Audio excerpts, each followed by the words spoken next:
Pero el grupo hace mucho énfasis en que las mujeres, las reinas en este caso, las Latin Queens, son quienes van a traer al mundo a la siguiente generación.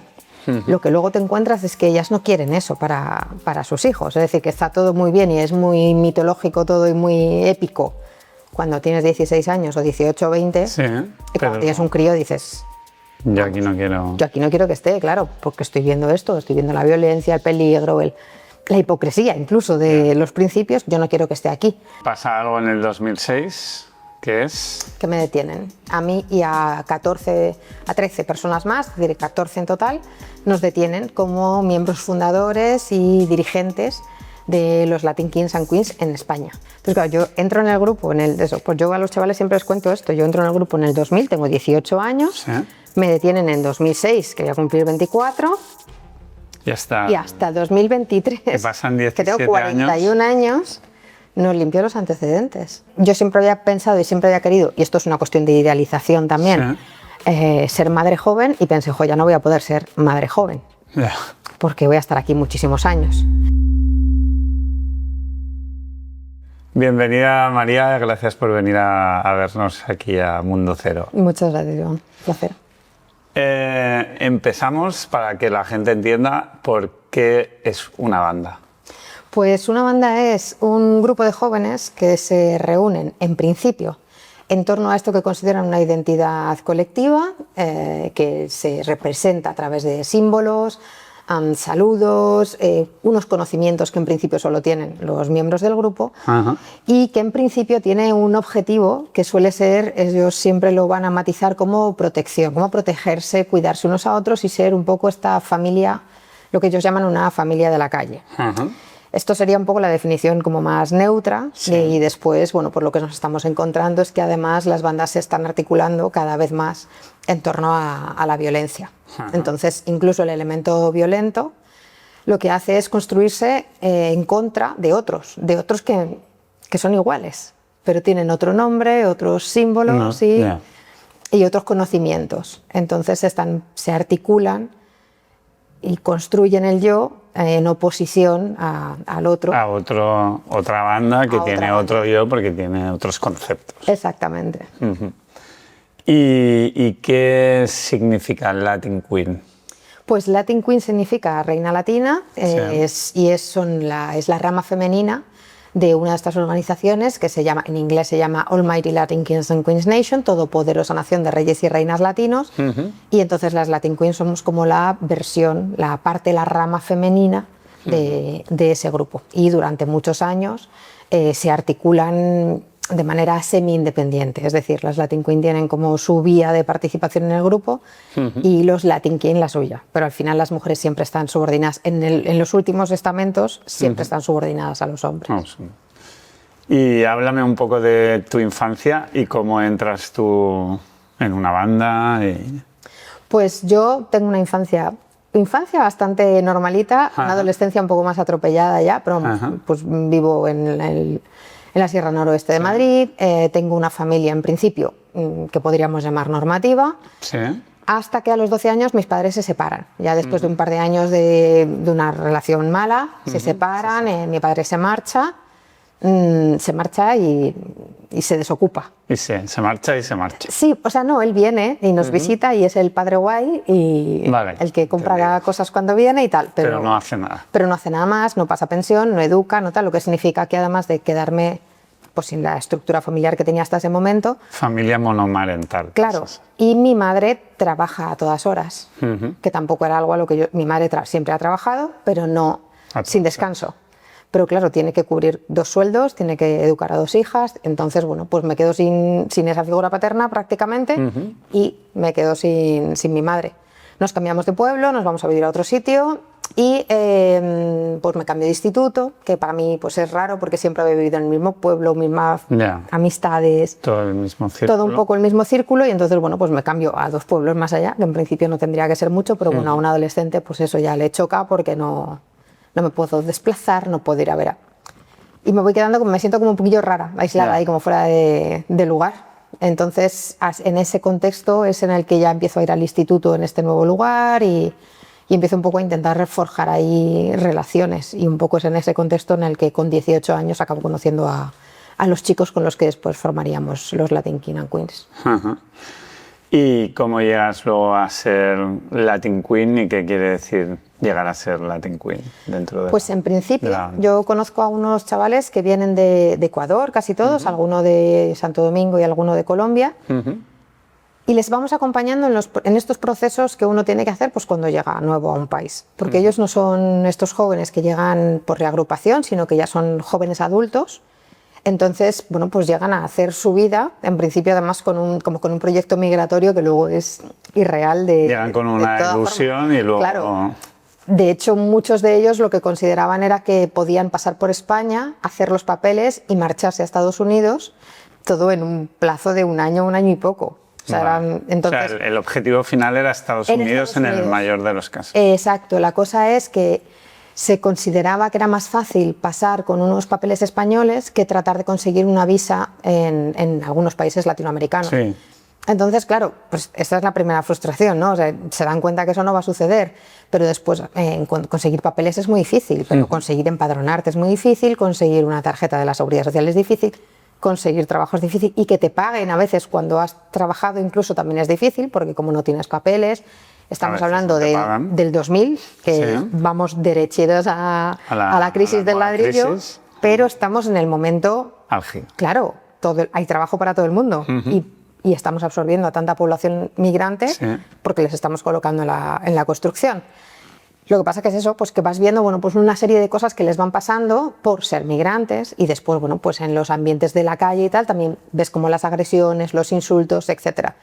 Entonces, acompañando estos procesos, en un momento determinado, algunos chicos dicen, pues es que nosotros en nuestro país éramos de este grupo, en este caso Latin Kings, y consideramos que hemos aprendido de los errores venían a ser las peleas con otros grupos, la violencia, incluso que alguna parte se dedicara a actividades delictivas. Sí. Y pensamos que podemos reformular el grupo aquí desde los principios más sociales del grupo, porque es cierto que los Latin King tienen, bueno, yo creo que como muchas organizaciones esa vertiente como más social y esta otra como mucho más callejera. Entonces, bueno, el compromiso es aquí vamos a intentar hacerlo de la forma más social posible y vamos a ayudarnos los unos a los otros, que los que vengan después no tengan que pasar por lo mismo, que los que ya están tengan una red de apoyo.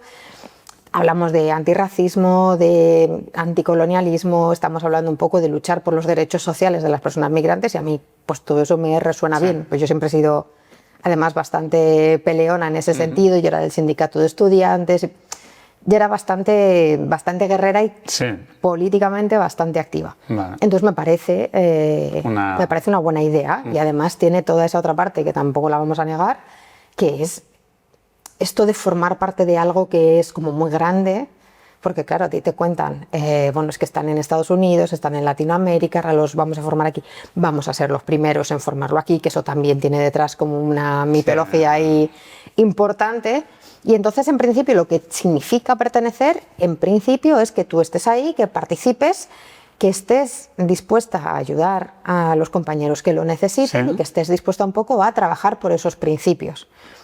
Lo que pasa es que todo es muy abstracto, o sea, cómo se trabaja por el antirracismo, cómo se trabaja por la lucha, ¿no? Cómo luchas por la igualdad de las personas desde tu pueblo, y con la experiencia que tienes, que es cero. Y se acaba convirtiendo, pues al final va derivando en algo, pues al final eso, pandillero de la calle. Pero cuando eso empieza a derivar, ya estás ahí. O sea, ya has entrado de cabeza y le has invertido un tiempo y un esfuerzo, y tú de verdad crees que es porque esos principios están ahí, están escritos en las literaturas del grupo. Entonces tú dices, no, si es que se está haciendo mal o algunas personas se están torciendo, pero la base es buena. Entonces tú te agarras a que la base es buena, pero claro, aquello no está funcionando.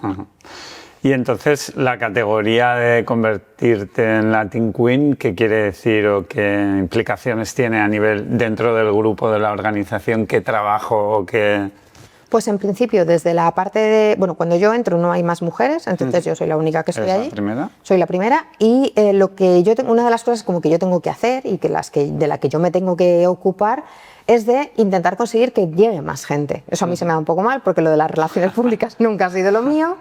Pero bueno, sobre todo, yo tengo un papel al principio también que tiene que ver con te tienes que aprender toda la literatura del grupo, ¿no? Sí. Que además es una cosa que te van dando como recompensa.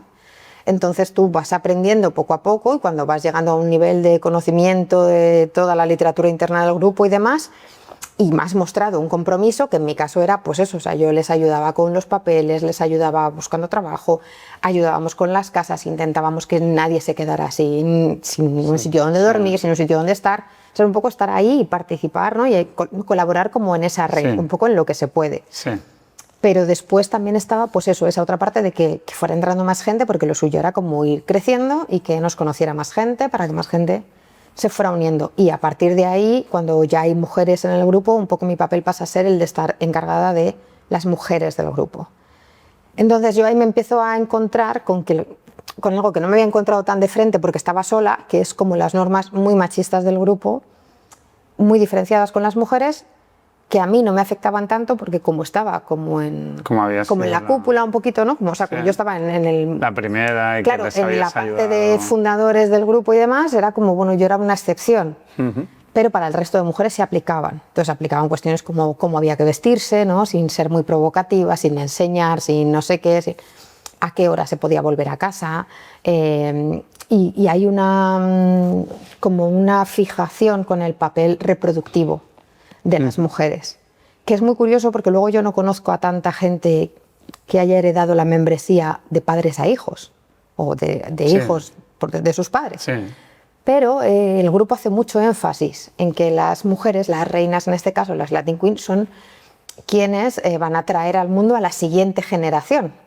Lo que luego te encuentras es que ellas no quieren eso para sus hijos, es decir, que está todo muy bien y es muy mitológico todo y muy épico cuando tienes 16 años o 18 o 20, y cuando tienes un crío dices...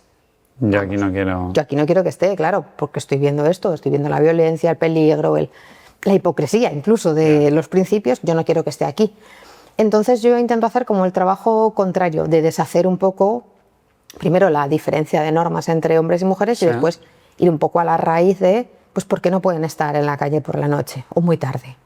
Porque pasan cosas, porque es peligroso. ¿Quién es el peligro? Pues peligro a lo mejor sois vosotros, ¿no? Que os emborracháis, os peleáis con otro grupo y peligroso es para nosotras. Pues iros a casa vosotros, guardaos todos que ya veréis como nosotras no nos pasa nada. Entonces un poco es ese trabajo de intentar deshacer y con ellas lo que intento hacer es, por una parte, prevenir los embarazos de adolescentes, que es que estaban están muy de moda en esos contextos. Y después hacer un poco como de intentar como encaminar, ¿no? Y dirigir hacia donde ellas quieran fuera de, o aparte de la maternidad está como tan impuesta, ¿no? Como si esto fuera sacarlas como del destino biológico, es decir, que si quieres ser madre, estupendo, yo lo soy, además, pero que puedes hacer más cosas, ¿no? Que si quieres estudiar, puedes estudiar, que si quieres viajar, puedes viajar, que si quieres hacer... Entonces, un poco... Y dentro de empezar a hacer todo esto, tú te encuentras resistencia, supongo, de la parte de los hombres. Sí, sí. Vamos, de hecho me encuentro tantas resistencias que me van por la espalda a ellos.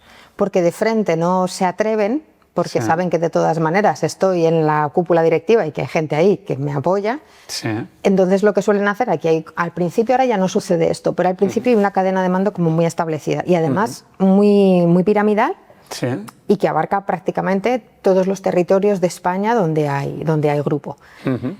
Entonces ellos se van saltando parte de esa cadena y lo que hacen es que como que los mandos intermedios se dirigen al grupo de mujeres sin pasar por mí.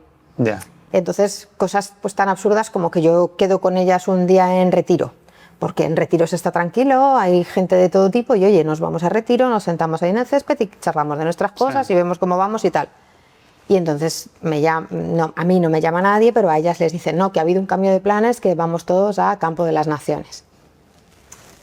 Y entonces yo llego a retiro y estoy sola en retiro. Claro, y yo llamo por teléfono y no, si es que nos han dicho que ibas a estar aquí. ¿Quién nos ha dicho eso? No, pues fulanito, menganito. No, pues siempre ha sido un malentendido. Siempre, es decir, nadie se enfrenta a mí abiertamente, pero todo el mundo me está haciendo ahí fuerza para que no se les escapen.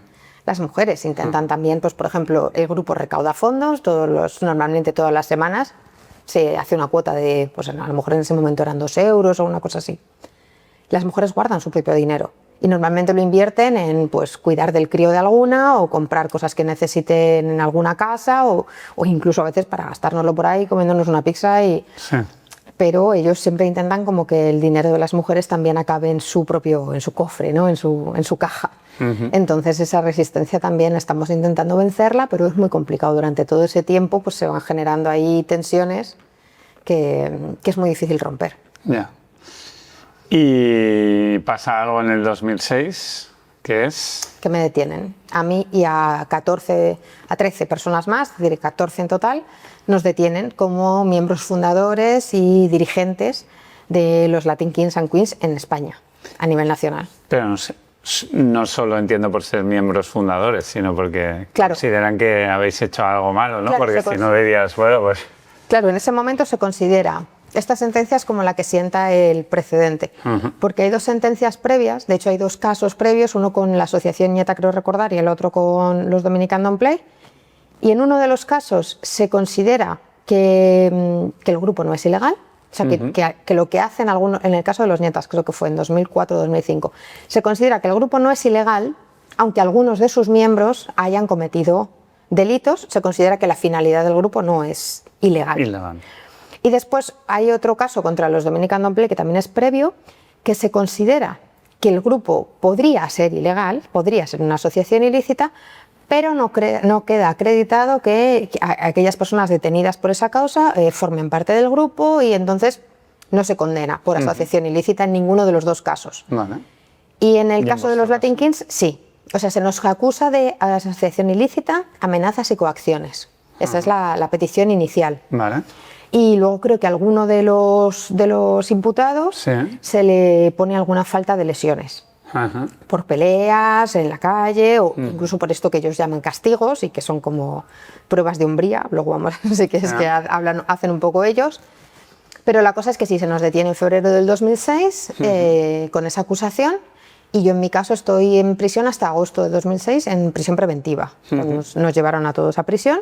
Hasta que hubiera el juicio. Hasta la espera del juicio, pero bueno, a mí mi abogado consiguió sacarme en agosto a la espera, porque una de las causas, una de las personas que me acusaba o por cuyo testimonio a mí me acusaban de las amenazas y las coacciones y a través del cual se estaba como acreditando mi peligrosidad, se desdice. Y entonces pues hay un juicio previo, esa persona no aparece, tal, y entonces bueno, pues el abogado vuelve a pedir, recurre la prisión preventiva y me dan la libertad. Y salgo a la espera de juicio y el juicio se celebra en 2007, casi en verano del 2007. Y ahí ya sí nos condenan a todos por asociación ilícita en diferentes grados de participación, según la participación en el grupo, según si había antecedentes o no, y nos absuelven de las amenazas y las coacciones. Entonces, en principio solo queda la acusación de asociación ilícita, que se recurre y el Supremo considera que el juicio no ha estado, o sea, que no se han cumplido las garantías procesales y manda a repetir. Entonces nos vuelven a juzgar en 2010. En 2010, sí. O sea que hay que esperar un tiempo. Y nos vuelven a condenar en 2011 por asociación ilícita, que en mi caso me condenaron a 2 años.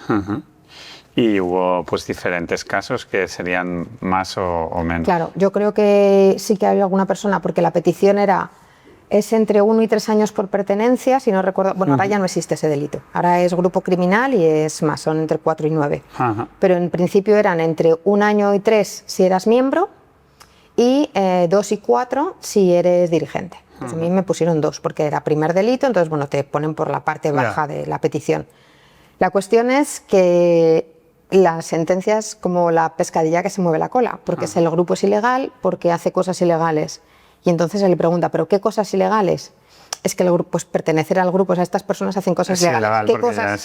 Claro, ¿qué cosas ilegales hacen? Pertenecer a un grupo que es ilegal. ¿Y el grupo por qué es ilegal? Porque lo hemos declarado ilegal nosotros con esta sentencia. Entonces, es circular. Al final, yo no digo que no existieran otros delitos. En mi caso, yo afortunadamente no tengo agresiones de las que arrepentirme y cosas así, pero lo cierto es que no se acredita otra cosa que el grupo es ilegal porque lo hemos dicho nosotros. Y eso implica 2 años. Y eso implica 2 años. Entonces, claro, bueno, 2 años, pero los arrastras mucho más. Yo ahora trabajo con chavales, hago prevención y les explico en realidad cuántos son esos 2 años. ¿Qué quiere decir arrastrarlo mucho más? Pues que a mí me limpian los antecedentes en 2023. O sea, estás 2 años del 2000, ¿en qué momento entraste? ¿En 2010? Claro. No, ya no volví a entrar. Ah, no volví. Ya no, porque yo había cumplido 6 meses en preventiva. Y entonces ya podías... Y yo podía pedir esto que se llama, la gente normalmente sabe que por 2 años no entras. Vale. Es un poco, sí, 2 años o menos no entras. Sí. Eso es. No es exactamente que no entres. Tú tienes que pedir al juzgado la remisión condicional, se llama. Entonces a ti, una vez que te condenan, claro, a mí me condenaron por segunda vez en 2011 y metimos un recurso más, el Supremo ratificó la sentencia y entonces en 2012 yo ya dejé de recurrir. Entonces yo en 2013 le digo a la Audiencia Provincial de Madrid, vale, yo ya no quiero recurrir más, yo firmo, yo acepto la sentencia, firmo y solicito que se me conceda la remisión condicional, es decir, que se me permita cumplir este tiempo en la calle, con retirada de pasaporte, etcétera, etcétera. Entonces yo lo pido en 2013 y la audiencia me responde en 2015. Entonces en 2015, en febrero de 2015, la audiencia me dice, vale, te concedemos la remisión condicional, ahora empiezas a cumplir. Entonces esa sentencia que es de 2011, que se ratifica en 2012 y para la que pido remisión condicional en 2013, comienzo a cumplirla en febrero de 2015. Entonces, del 15 al 17, yo estoy en libertad condicional, en remisión condicional. Y ya en febrero del 17 terminan mis 2 años. En febrero del 18 me mandan una carta diciéndome que ya he cumplido y que tengo que esperar pues 5 años, eso no lo pone en la carta, pero vamos, esto lo dicta la justicia, el sistema administrativo, es que tú tienes que esperar 5 años para que te borren los antecedentes, para solicitar que te limpien los antecedentes. Entonces, de febrero del 2017, que yo he terminado de cumplir, a febrero del 22, tienes que esperar. Tengo que esperar. A mí se me pasa un poco la fecha y ya lo voy pidiendo casi al final del 22. Me responden que no al lugar porque todavía no ha pasado el tiempo suficiente. Cuando después me entero que en realidad solo tenía que haber esperado 2 años, no 5. Joder. Porque el delito era menor de 5 años. Así que bueno, recurro, que esto ya es una cuestión administrativa, y ya para abril de 2023 me dicen que sí, que efectivamente había sido un error y que mis antecedentes quedan borrados. Entonces, claro, yo entro en el grupo, pues yo a los chavales siempre les cuento esto, yo entro en el grupo en el 2000, tengo 18 años, me detienen en 2006, que voy a cumplir 24, y hasta 2023, que pasan 17 que tengo 41 años, no limpio los antecedentes. Y estos son 2 años, que no es una causa enorme, que no he agredido a nadie, afortunadamente no he cometido un homicidio ni nada que sea que mucho si tiempo. Hecho, igual claro, estarías todavía... pero que incluso esto de por 2 años no te pasa nada, esos antecedentes se arrastran para todo. O sea, a ti te pagará la Guardia Civil en un control, te pide el DNI y salta. ¿Se arrastran para todo y para todos o según quién seas...? Hombre, me imagino que hay excepciones, ¿no? Hay gente por ahí diciendo que tiene enfermedades terminales y luego está tomando el sol en la playa, y no, es decir, a nivel política o corrupción a nivel muy alto, tengo la sensación de que no se por el mismo... o que no tienes las mismas trabas, porque al final tener antecedentes me supuso a nivel laboral, por ejemplo, que en 2016, creo recordar, en el 15 o en el 16, salió una ley que decía que todas las personas que trabajamos con menores tenemos que tener un certificado negativo del registro de delincuentes sexuales. Pero ese registro no existía. Primero salió la ley y casi un año después el registro. Entonces yo, que estoy trabajando como profesora, de que yo he trabajado como profesora de inglés todos esos años, de repente no puedo ejercer, porque como el registro no existe, te piden un certificado de penales. Claro, la gente no piensa que la gente normal, es decir, yo soy profesora de inglés, yo salí de la cárcel, me puse a hacer la carrera, me puse a trabajar. Vamos, todo junto, trabajaba y estudiaba. Entonces, a mí cuando me dice la empresa para la que yo doy clases en un colegio, me dice, bueno, pero es que pues si no hay el registro de delincuentes sexuales, pues pides uno de penales completo y ya está. Yo, claro, yo pido uno de penales y en 2015 mi certificado de penales dice no solo que tengo antecedentes, sino que estoy cumpliendo, que estoy en remisión condicional en ese momento. Claro, aunque no sea por delitos sexuales, nadie quiere tener una delincuente trabajando en su empresa. Así que, claro, me echan, y no solo me echan de ese trabajo, me echan, o sea, esta medida a mí me echa del sistema hasta que exista el registro. Claro, ahora me saco ese certificado cada 6 meses y siempre lo tengo vigente. Pero hasta ese momento, de momento, ese año no puedo trabajar de profesora. Pero es que cuando pido que me borren los antecedentes en el 22 y no me los borran, eso significa, yo soy profesora de secundaria, yo hice el grado de estudios ingleses y luego hice el máster de formación del profesorado para ser profesora de instituto. Sí. Entonces, mis oposiciones tendrían que haber sido, o sea, yo me tendría que haber podido presentar a las oposiciones de 2023, pero no me pude presentar porque tenía antecedentes, inhabilitación para cargo público, tal. Entonces no podía presentarme a las oposiciones porque si aprobaba, bueno, no me las debía ni preparar, porque si aprobaba no iba a poder coger la plaza. Y las equivocaciones del sistema entiendo que no te compensan a posteriori. No. O sea, sí, como si te olvidas de pagar tu impuesto, tienes que pagar el 20, luego... Que se te pase a ti la renta fría. ¿No? Claro, no. Es decir, sobre todo porque...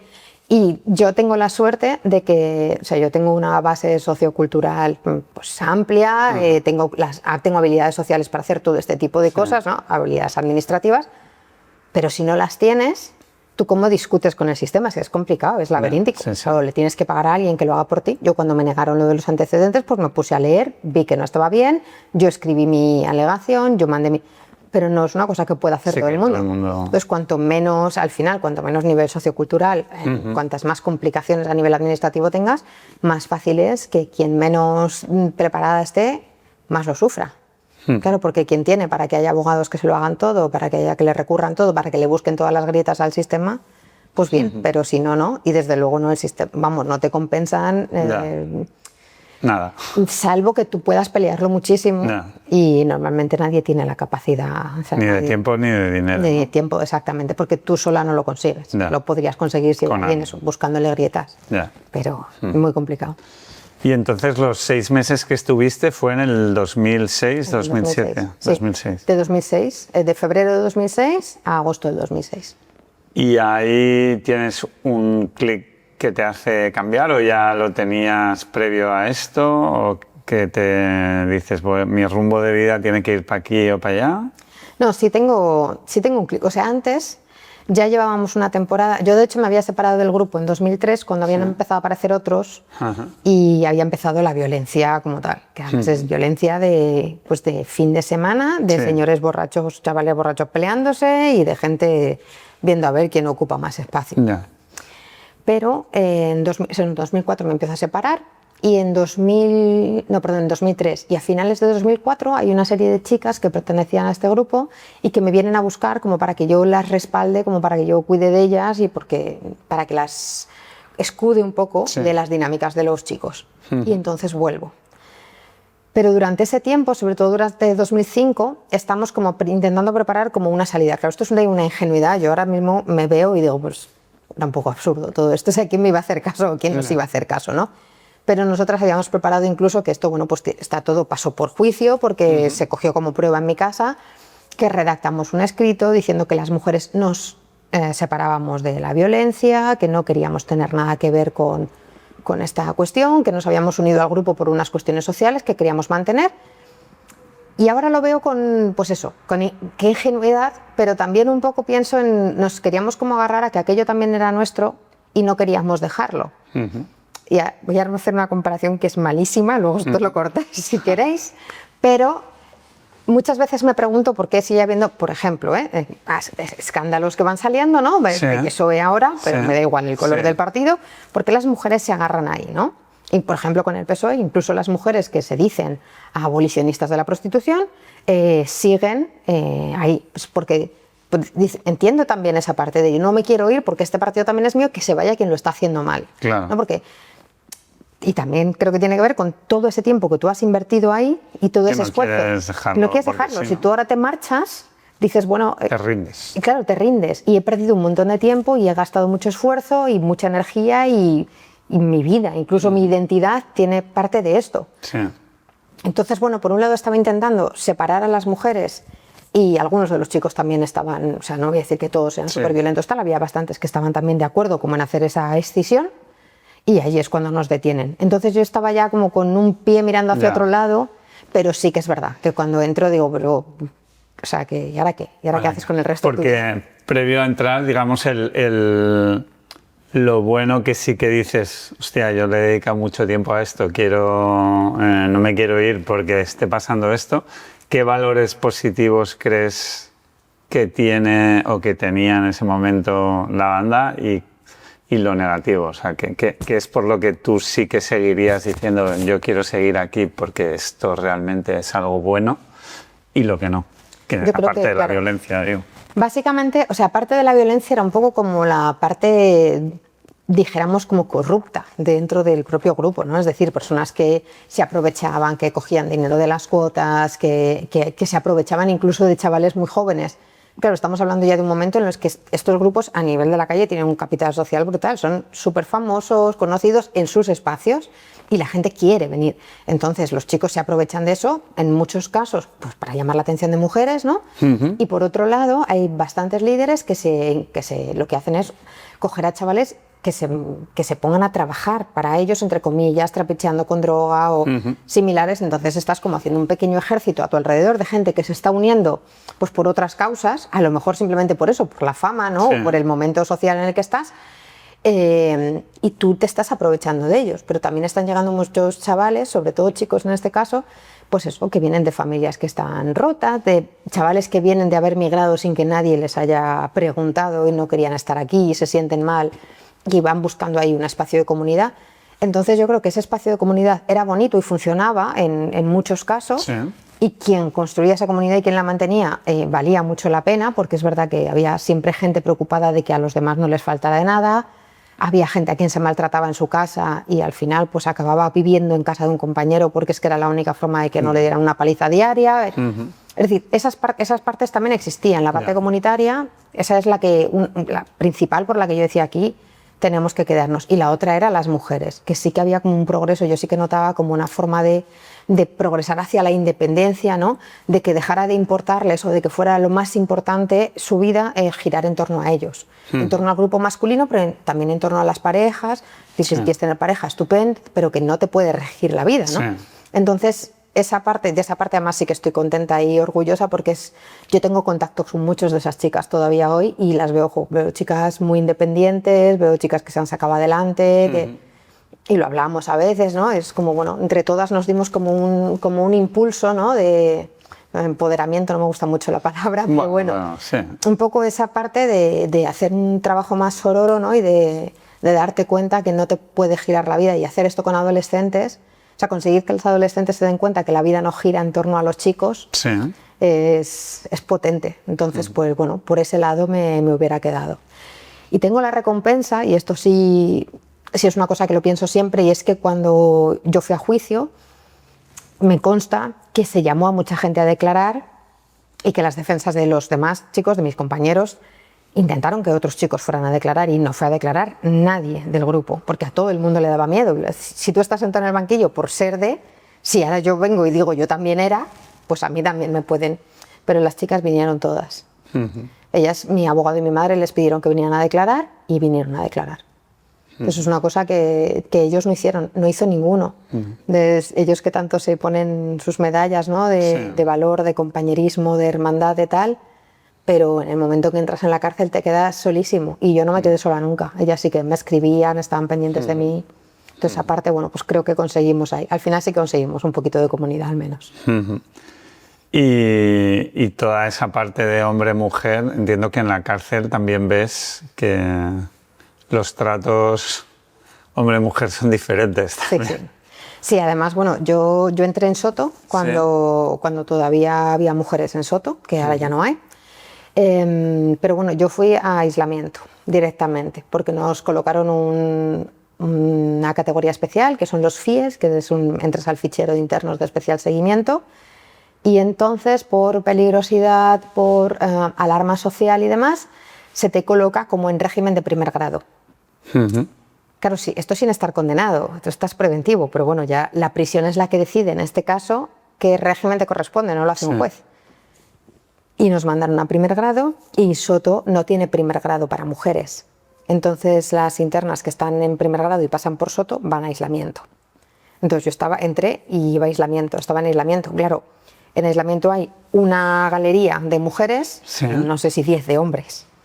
Entonces nosotras tenemos un patio y ellos tienen pues cada uno el suyo, unos cuantos. Me pasó una cosa súper curiosa y es que no sé si fue en marzo o en abril del 2006, cuando yo estaba presa allí, metieron unos meses preso a Otegi. Claro, como hay muchos vascos en Soto, no les querían juntar. Entonces, ¿dónde le mandaron? A la galería de mujeres, que somos un poco como el cajón de esto, como los baños adaptados siempre a los de mujeres también, pues esto. Entonces, claro, al fondo de la galería vivía Silingo, que es un genocida argentino, creo recordar. Y luego, pues, una temporadita trajeron a Otegi también. Entonces, el patio, los que somos ficheros FIES no podemos compartir patio. Tiene que salir, pues las vascas son FIES el número que sea, y tienen que salir en un turno, y yo era FIES 5, tengo que salir en otro, claro, pero no hay tantos turnos, hay un solo patio. Entonces, pues ¿quién salía primero? Otegi. ¿Por qué? Porque tenía el ruido mediático si le trataban mal en prisión. Tú, como no tienes ni ruido ni tienes a nadie, pues tú si no puedes salir porque no da tiempo, no sales. Y luego los centros penitenciarios están hechos para hombres, las mujeres son el 7% de la población reclusa en España, como mucho. Entonces, no hay... Incluso a mí después me llevaron a Briva, que es una prisión que es solo de mujeres, y se nota mucho, ahora que yo trabajo también en prisiones, se nota mucho la diferencia de recursos. O sea, la diferencia de todos los recursos que hay destinados a la reinserción. Claro, que no olvidemos que al final hay un castigo y una reinserción. Nuestro sistema penitenciario es el objetivo. El objetivo, exactamente. Pero claro, hay muchos menos proyectos, muchos menos recursos, que en los hombres. Mucho menos personal que en los hombres. Y ya si estás en primer grado ni te cuento. Claro, supuestamente las presas que están en primer grado o son las más conflictivas, las más problemáticas, probablemente ahí tendría que haber más trabajo. Pero no lo hay. Hay menos medidas, y luego en las prisiones que son mixtas lo que sucede es que si tú tienes, por ejemplo, tienes una prisión en la que tienes unos 10 módulos, te pongo un ejemplo, unos 10 módulos, y uno es de hombres, uno es de mujeres, los otros 9 son de hombres, porque claro, las mujeres son muy pocas, pues tú a las mujeres no las puedes separar por primer grado o segundo grado. O sea que los hombres sí se les separa y tienen módulo de respeto y tienen módulo de... Hay una extremera, por ejemplo, sí que tiene 3 módulos en los que hay mujeres y se las separa, pero hay en otros que no. Y por último, esto de lo que han hablado los vascos toda la vida, que es la dispersión, eso se da con las mujeres, porque no en todas partes hay prisiones de mujeres. Entonces, donde tú estás más lejos de tu casa que los hombres. Claro. Porque, pues... Sí, igual te toca ir a no sé dónde, porque no hay en... Si eres madre, en Soto había maternidad, pero desapareció. Entonces ya se van recortando los espacios, ¿no? Si eres mujer y eres madre, pues tienes que ir a un módulo de maternidad. ¿Dónde hay módulos de maternidad? Pues donde haya. Y si está a 400 kilómetros de tu casa, pues mala suerte. Entonces al final se les van como poniendo más trabas, a pesar de que sus delitos además suelen ser menores, no todos, pero... Y... ¿Crees que se pueden hacer cosas para mejorar el sistema en cuanto a prisión mujeres? Yo creo que sí, que para empezar, siempre se puede, es decir, siempre se puede invertir más. Y siempre se puede invertir.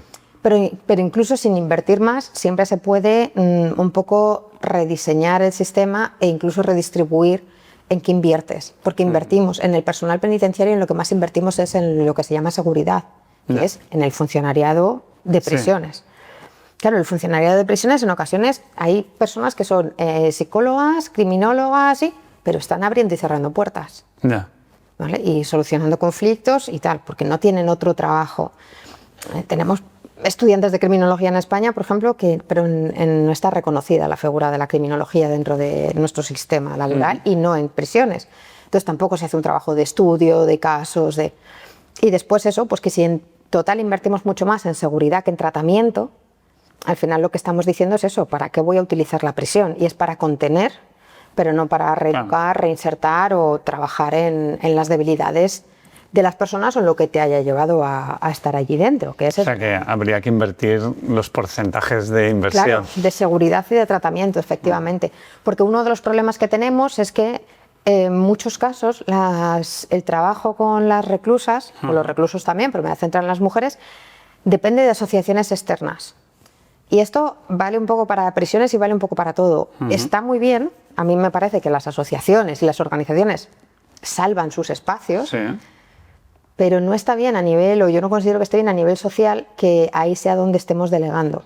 Porque si eso se escapa del control, entre comillas, del Estado, es decir, tú estás delegando en que lo haga otra persona. Entonces esas personas ya han pasado menos filtros que tú. Yo trabajo con asociaciones que lo hacen muy bien y que trabajan muy bien y afortunadamente pues tienen gente muy capaz haciendo su trabajo. Pero nunca sabes, porque no pasas por tantos controles. Es decir, a mí quien ha decidido que yo puedo ir a trabajar a una prisión es la asociación. O sea, no he pasado por ningún otro control. Esta asociación ha visto mi currículum, ha visto que le parecía bien y ya está. Pero quien trabaja en un centro penitenciario como psicóloga o como educadora pasa unos filtros, claro, pasa unos filtros que no paso yo. Entonces esto no debería caer tanto en la buena voluntad de quien está buscando hacer proyectos en prisión, sino que debería ser una cuestión, pues eso, de Estado y de recursos públicos. Y yo pido un proyecto y me lo dan. Entonces yo pido un proyecto con un presupuesto, me dan ese presupuesto y me dicen, bueno, pues implanta tu proyecto en esta prisión. Vale, mi proyecto se acaba, yo me marcho y hasta la siguiente. Sin embargo, una educadora está en prisión constantemente. Y lo que te encuentras en muchas prisiones, bueno, Soto del Real, por ejemplo, que está desbordada siempre de gente, es que educadores, psicólogos, no tienen tiempo de ver a las personas que están, o sea, de cuyos expedientes se encargan. Y muchas veces hace más trabajo de esto que llamamos de patio, que es de estar ahí, de acompañar, y de la gente de las asociaciones, que el personal penitenciario de tratamiento. Claro, el de seguridad siempre está ahí, pero el de tratamiento hay que sacar cita con el educador, no tienen un contacto real. Entonces al final están desbordados, los que están no abarcan. Y eso, y teniendo en cuenta que a mujeres se les dedica menos presupuesto, pues peor todavía. Entonces no se hace un trabajo que verdaderamente te garantice que esas mujeres vayan a tener mejores oportunidades cuando salgan.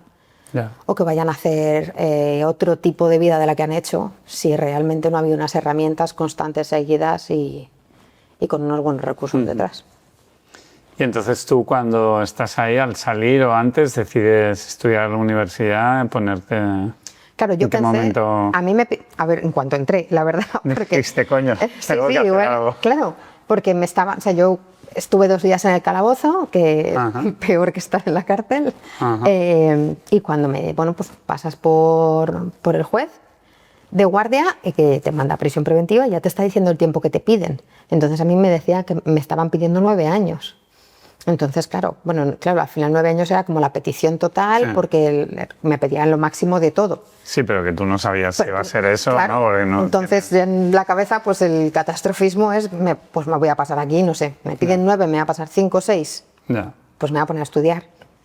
Entonces yo pedí para matricular, yo en abril o mayo estaba pidiendo matricularme en acceso a la universidad para mayores de 25, porque yo sabía que se podía estudiar a través de la UNED en prisiones y demás, y entonces yo dije, bueno, pues yo me pongo a estudiar, yo qué sé, mientras estoy aquí, pues por los 5 años, pues me saco una carrera. Entonces lo pedí, pero bueno, como al final me sacaron en agosto, pues la hice fuera. Pero sí, un poco ese momento de decir, o sea, claro, la cosa es, me pasaron 2 cosas, una es, bueno, pues me voy a poner a estudiar, ya cuando salga tengo una carrera, y la otra que me pesó mucho fue, yo siempre había pensado y siempre había querido, y esto es una cuestión de idealización también, ser madre joven, y pensé, ya no voy a poder ser madre joven, porque voy a estar aquí muchísimos años. Entonces cuando salí me puse a estudiar y tuve un hijo, las 2 cosas. Ya tuve a mi hijo cuando ya me quedé embarazada de mi hijo mayor, cuando ya supe que me habían caído 2 años y que no iba a entrar. O sea, no cometí la irresponsabilidad de decir, bueno, a ver si me vuelven a meter, sino cuando ya sabía, ya me había dicho mi abogado, más de esto no te van a poner, no vas a entrar, pues yo quería ser madre joven y ya me tuve esa sensación de que se me echaba el tiempo encima. Entonces pues tuve a mi hijo mayor y me matriculé en la universidad, en la UNED, y estudié Estudié en la UNED. ¿Estudiaste inglés o estudiaste para ser maestra? No, estudié inglés. Yo me apunté a filología, Vale. lo que pasa que fue el año que tuve a mi hijo, entonces ese año me arrasó un poco la vida. Ya. Y el curso 2008-2009. Y entonces, cuando yo estudié, estaba cambiando justo de filología, de las carreras a los grados. Yo me he comido todos los cambios legislativos en educación. Yo pasé de la EGB a la ESO. Sí. Y ahora me pasó que hice el cambio en el que se acababan las carreras y empezaban los grados. Vale. Entonces, como filología me dijeron que venía empujando por detrás la casa, no ibas a poder repetir ni nada porque se acababa el programa. Sí. Entonces me pasé a grado y soy la primera promoción de grados que se gradúan en España, que fueron la matrícula en 2009 y la graduación en 2013. O sea, el término en 2013, que son grado, lo que antes era filología, lo mío era un grado de estudios ingleses. Y después, unos años después, porque terminé en el 13, en el 17 hice el máster de formación del profesorado para ser profesora de secundaria. Que ahí ya tienes todo este periplo que nos has contado antes sí. de... Claro, yo mientras poder y no poder trabajar. Claro. Sí, además estoy, pues eso, trabajo dando clases de inglés, es que a mí me gustaba. Yo unos años antes había estado, yo sabía inglés, había estado en Irlanda con una beca y bueno, pues se me daba bien dar clases de inglés. Yo estudié, antes de entrar en la cárcel, en 2004 hice un grado medio de laboratorio de imagen. Me dieron una beca y me fui a Irlanda a hacer las prácticas. Vale. Y cuando volví no había trabajo de laboratorio de imagen porque estaba todo pasando al digital y a mí lo que me gustaba era revelar, positivar en papel y todo esto. Y entonces de profesora de inglés sí que había mucho. Entonces me puse a dar clases y me di cuenta que me gustaba mucho y sobre todo que me gustaba enseñar a adolescentes. Por eso hice el de secundaria, por eso hice el grado de estudios ingleses en lugar de hacer la maestría, ¿no? En la educación de infantil y primaria, porque a mí lo que me gusta es trabajar con adolescentes. Y dentro de trabajar con adolescentes, aparte de dar clases de inglés, introduces todo lo que tú quieres mejorar en el ámbito de las mujeres y de los adolescentes para que no se metan en líos. Sí, de hecho, lo único que no hago es dar clases de inglés a adolescentes ahora. Porque bueno, en 2018 me contrataron para un proyecto de investigación en la Pompeu, aquí en Barcelona, y entre el 18 y el 23 he estado investigando con el tema de bandas y demás. Entonces, al final no me puse a dar clases, o sea, dejé de dar clases en el 20, hasta ahí había estado compaginando las dos cosas, y ahora doy clases en prisión, o sea, en Soto del Real, soy profesora, yo soy la profesora de la UNED de acceso a la universidad para mayores de 25 de inglés.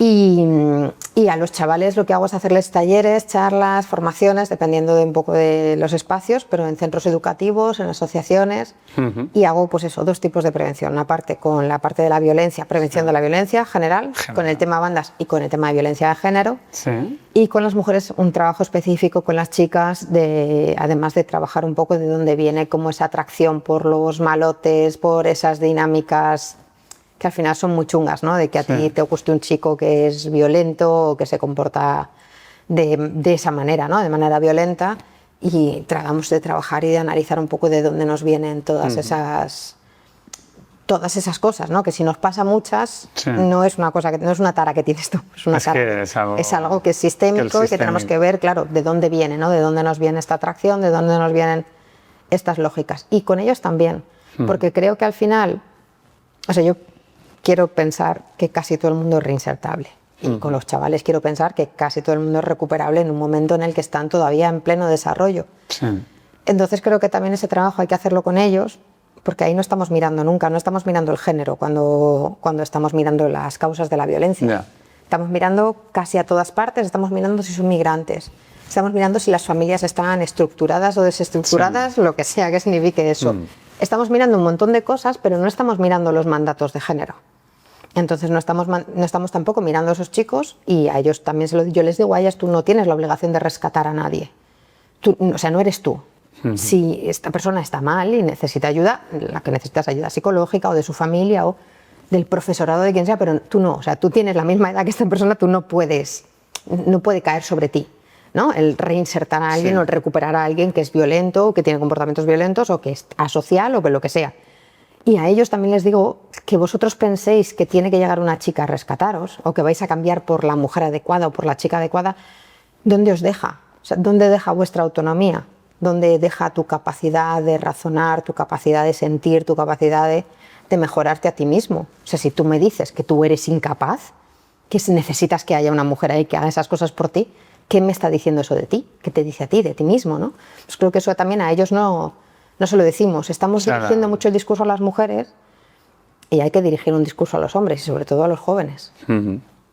Mi madre siempre dice, cuídate de ti mismo porque si no, no te cuidará nadie. Claro, sí, además Tienes que saber estar solo bien, ¿no? Aparte de que luego te puedas juntar o no, pero que no sea porque tengas la necesidad de juntarte, sino porque quieras. Sí, eso lo sueles aprender de malas, ¿no? Porque hay una parte ahí que se puede chocar con este individualismo, ¿no? Con esta forma de pensar que me tengo que preocupar solo por mí, ¿no? ¿no? Claro. Y pero sí tengo que ver por mí, o sea, tengo que intentar estar bien para estar bien en comunidad también, ¿no? Y eso a mí me lo dijo, pues yo con 18 años me fui de casa y me fui a vivir con estos amigos míos, y uno de ellos me decía, tienes que aprender a estar sola. Y decía yo, ¿por qué si os tengo a vosotros? Y él me decía, pero tienes que aprender a estar sola. Y para mí era como una ofensa, era un dramatismo, entonces como, ¿por qué? ¿Me vais a dejar abandonada? ¿Me vais a dejar tirada? ¿No? Era, ¿por qué si estoy con vosotros y si somos familia?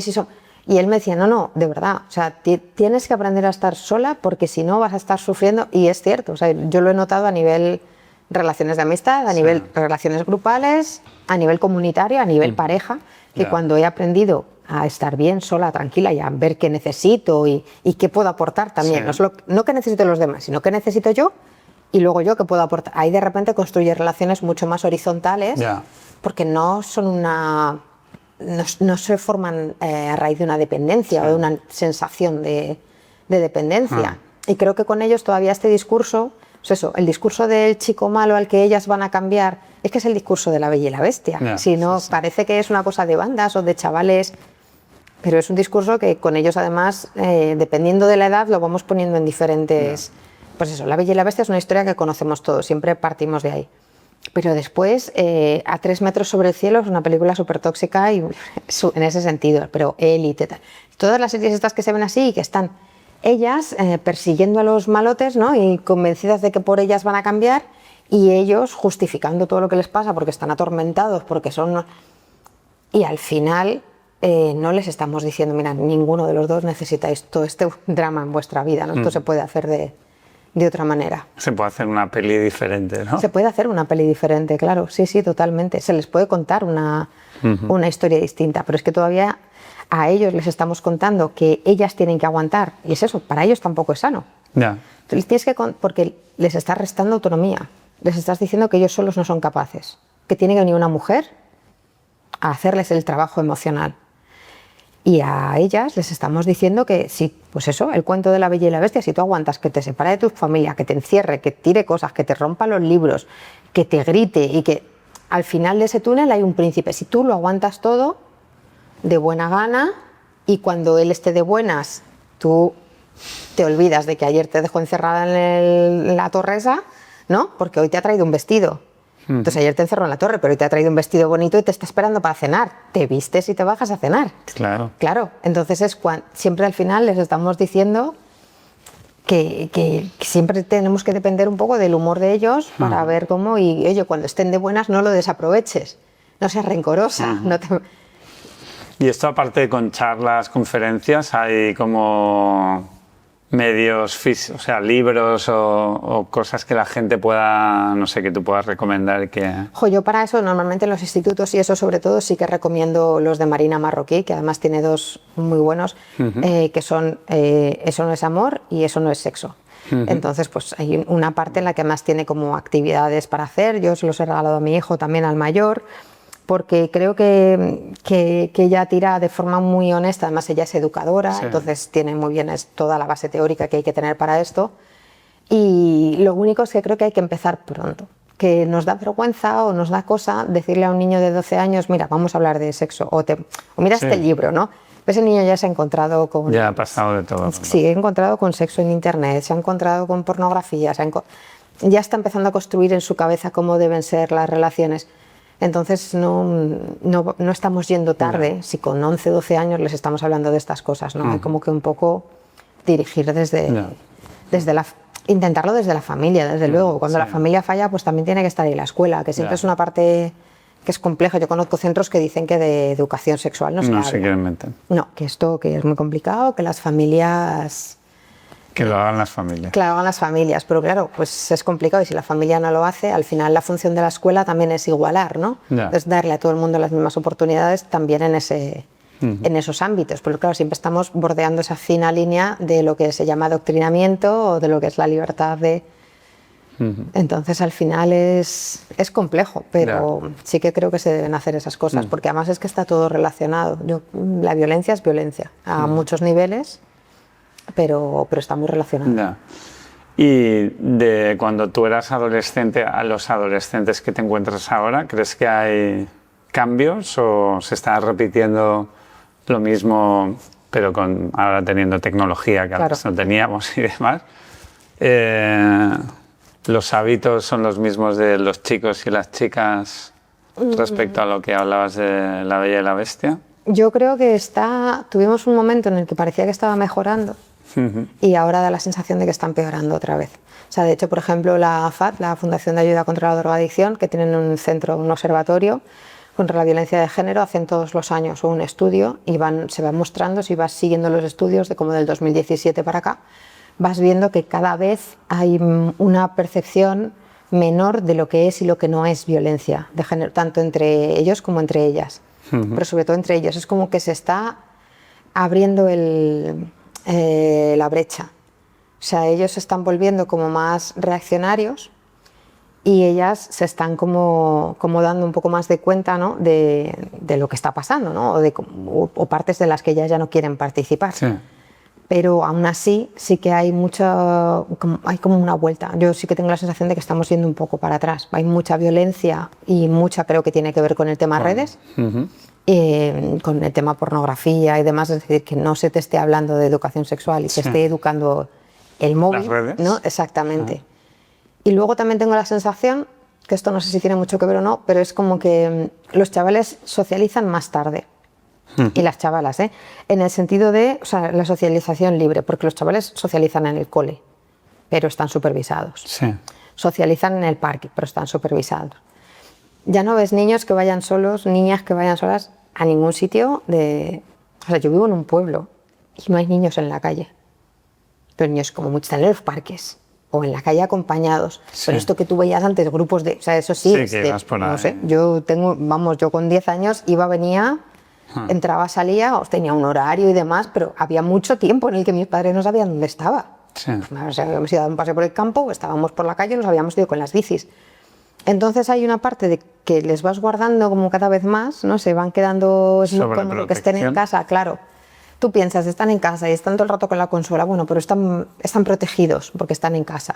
Y al final estás generando como un aislamiento que cuando salen y cuando empiezan a relacionarse sin la supervisión de los adultos tienen menos habilidades sociales porque han pasado menos tiempo, tienen más miedo porque se lo hemos metido los adultos. Entonces, tú le dices a un crío de 11 años o de 10 años, oye, acércate a la tienda, me compras esto y te vuelves, y la gente dice, pero ¿le das el móvil?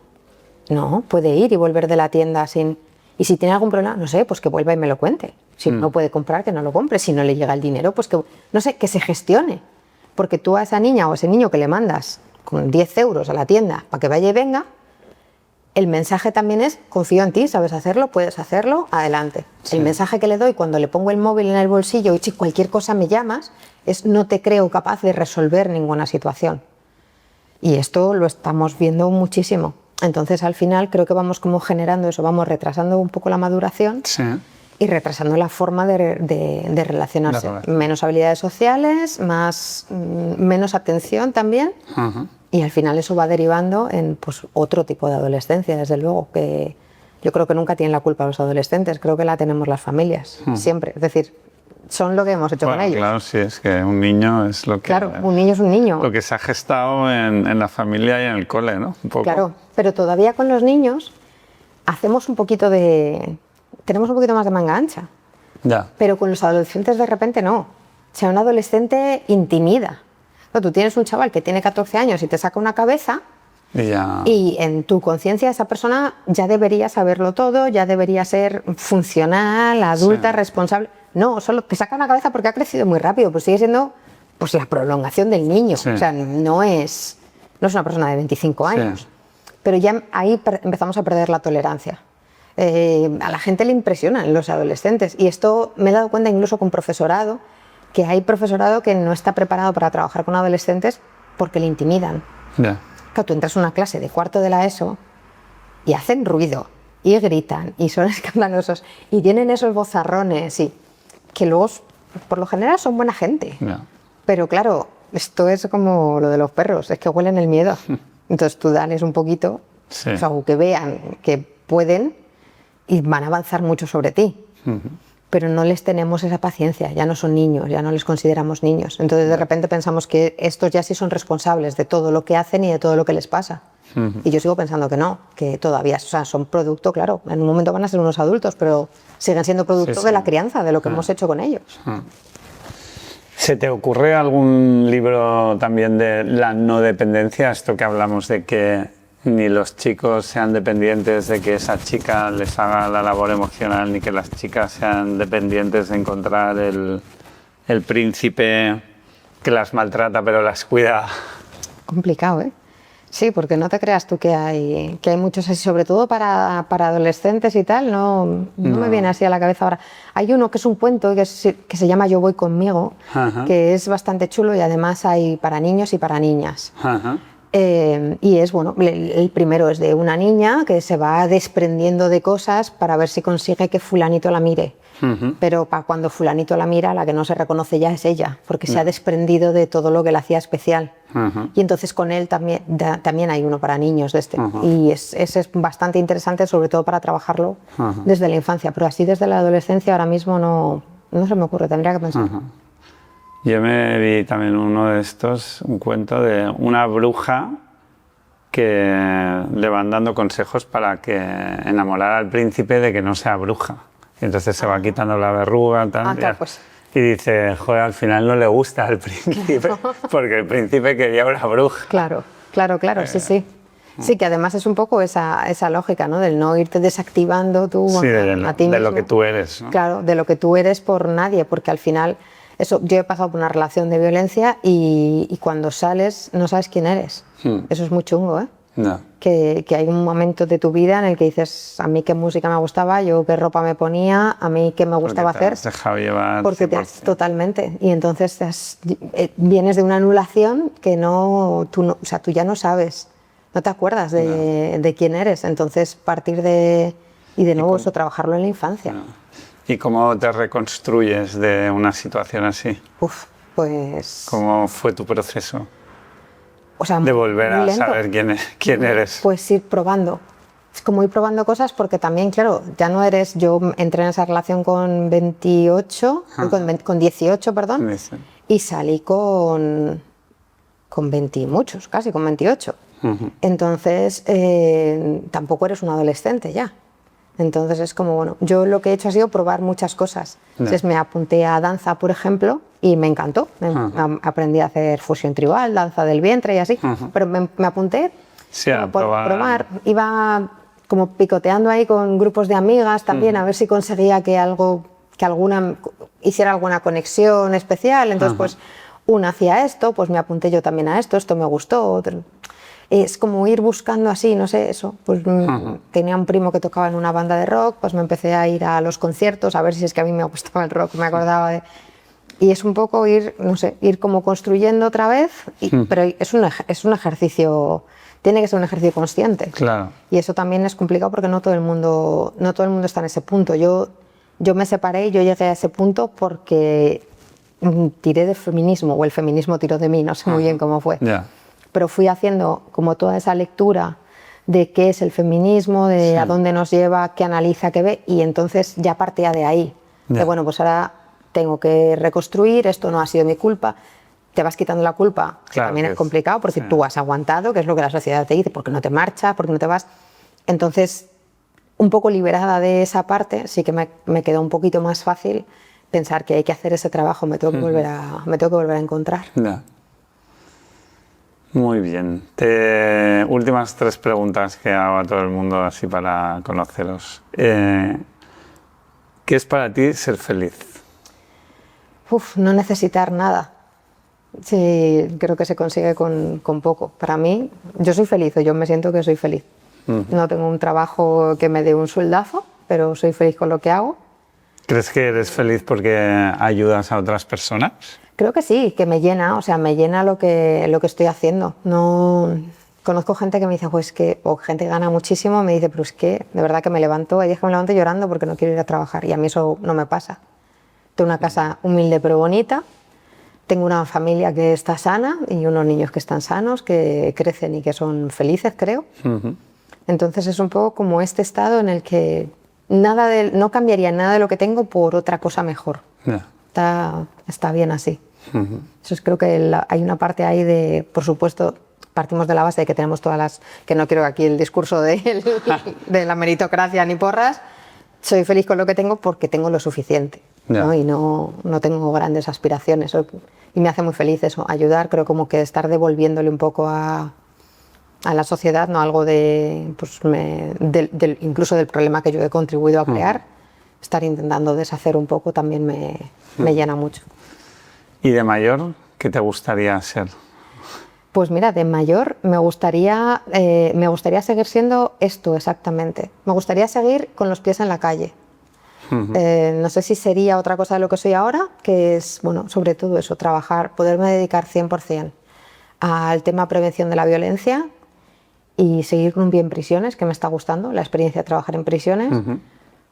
Pero no quiero cambiar esto, o sea, no quiero ir a otro sitio. Estoy a punto de doctorarme, tengo la tesis depositada ya y todo, pero no me gustaría nunca quedarme en la universidad. Me da pavor, porque veo a catedráticos y a catedráticas que han levantado los pies del suelo y se dedican desde el piso 17 de un edificio a dar lecciones morales, así que yo me quiero quedar ahí con donde estoy, con los pies en la calle.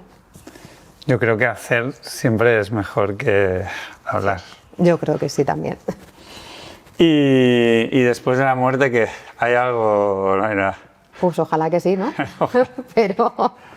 pero no lo sé. Yo siempre pienso que, no sé, es como esa sensación de que no puede ser, claro, de que no puede ser todo para tampoco, ¿no? A mí es que si me da el existencialismo me ahogo, de verdad. O sea, cuando me pongo a pensar en lo que nos complicamos la vida a los humanos todo para estar aquí un ratito, ¿no? Claro. Entonces, no sé si hay algo o no, pero pues me gustaría que sí, me gustaría pensar que algo queda, ¿no? Que nos quedamos por aquí de alguna forma, o aquí o en otro sitio, pero que seguimos existiendo de alguna manera.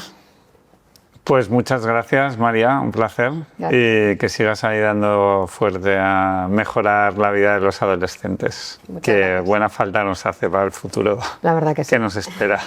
La verdad que sí. Muchas gracias.